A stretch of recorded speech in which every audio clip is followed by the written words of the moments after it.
Good morning, everyone. My name is Mighty Stream. I'm going to do your June the 18th spiritual principle a day in a meditation. Thank you for joining me this morning. The title of this meditation, let's see here.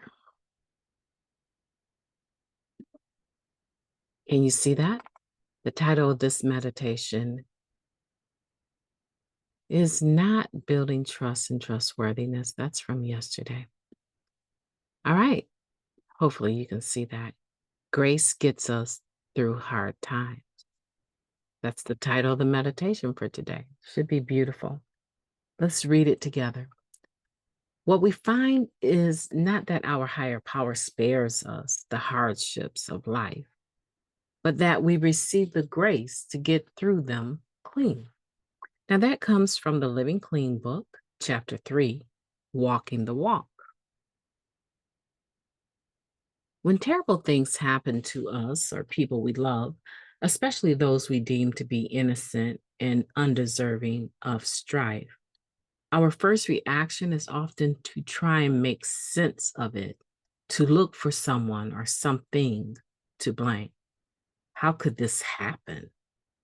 Such incidents, like a terminal diagnosis or losing a child, or less dire ones like getting fired from a job, can shake our faith in our higher power or the NA program. We may question, why am I bothering to stay clean and trying to live by all these spiritual principles if life is just going to end up causing me so much pain? No matter how much integrity we practice and how much love we have in our hearts, or how little, life will continue to show up. Instead of trying to reason our way through pain or out of a mess, we learn to ask our higher power, in whatever way makes sense for us, how am I going to get through this clean? If we ask this question in earnest and listen for the answer, we will be able to find grace. Grace is an active force in our lives. It's the gentle nudge that directs us toward the next right thing and gives us a reprieve from our from our addict thinking and reasoning.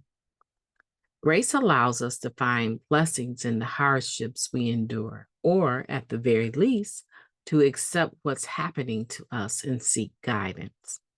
We know that others have gone through the same life events that we are experiencing and have stayed clean. That collective wisdom, the deep well of experience and resources available to us through our connection to NA, is grace. The more we notice and acknowledge the presence of grace, the more grace we'll experience. Even in times of great distress, I will make an effort to be present enough to recognize and receive grace. Let's take a moment of silence followed by the we version of the Serenity Prayer. Moment of silence now, please.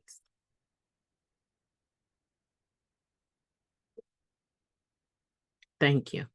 God, grant us the serenity to accept the things that we cannot change, the courage to change the things that we can, and the wisdom to know the difference. Just for today, please and thank you. You know, I started to say, God, grant us the serenity to accept grace. Grace. It seems like to me, grace is a gift. It is spiritual in nature.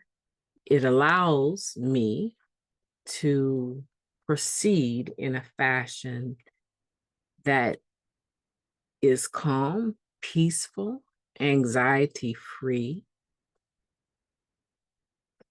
It gives me the eyes to see and understand and to hear things that may not be obvious to anyone else.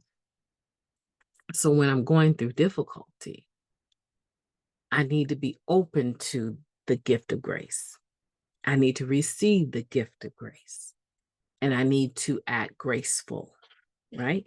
Whatever I'm going through, I need to remember that I have a God in my life today. I'm not godless, right? I have a God in my life today. I have faith in my life today. I have love in my life today. And in this sense, I have grace in my life today.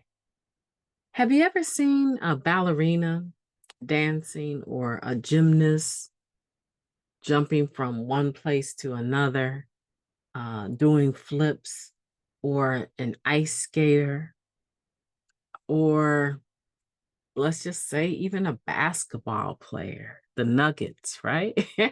Right? To watch these individuals perform and do what they do best, in a sense, we see the level of grace that they have while they do it. It looks as though it's effortless for them, right? It seems that way to us because we don't have the grace for that. But they have the grace for it because that's what they've been working on. That's what they've perfected. That's what they've practiced doing. They seem very graceful. So when we think about grace, let's think about it in a way where it just allows us to flow through a situation and make it seem as though there that it's effortless. Yeah, it definitely, I think grace has a lot to do with faith too, now that I think about it, right? Faith that God has me.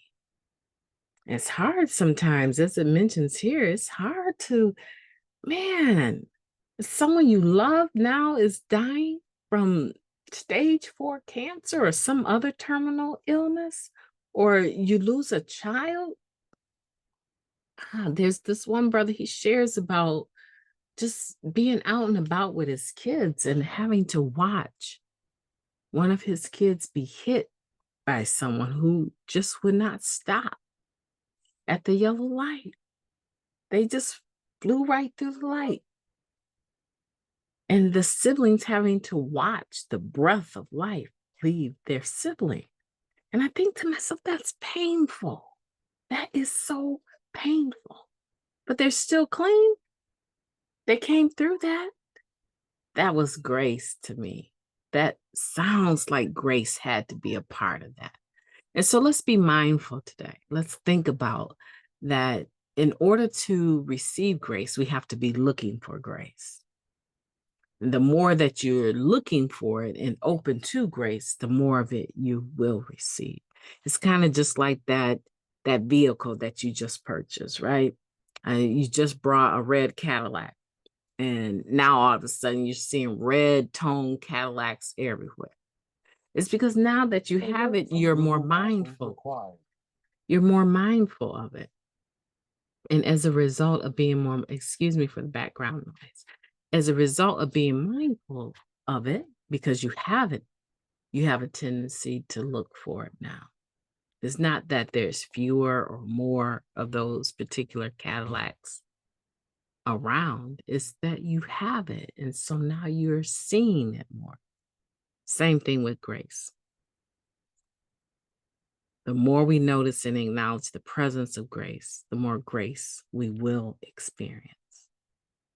My name is Mighty Stream. I've enjoyed talking to you.